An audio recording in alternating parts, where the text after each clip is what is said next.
নিরাপত্তার শঙ্কার কারণে ভারতে বিশ্বকাপ খেলতে যাওয়া সম্ভব নয়, আইসিসিকে মেইলে জানালো বিসিবি।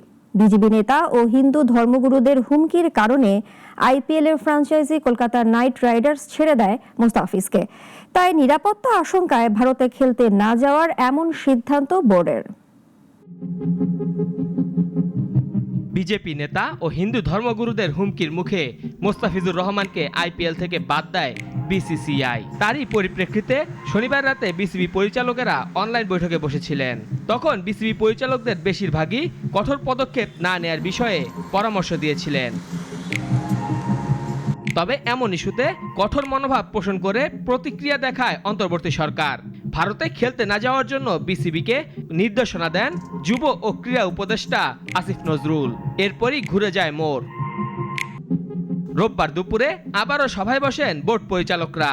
সেখানেই সিদ্ধান্ত নেওয়া হয় খেলোয়াড়দের নিরাপত্তা বিবেচনায় ভারতে খেলতে যাবে না বাংলাদেশ। বাতিল করা হয়েছে আইপিএল খেলতে মোস্তাফিজকে দেয়া ছাড়পত্র।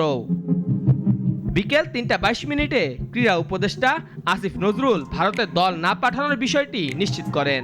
এক ফেসবুক পোস্টে এই সিদ্ধান্তকে স্বাগত জানিয়ে তিনি লিখেন, বিশ্বকাপ খেলতে ভারতে যাবে না বাংলাদেশ।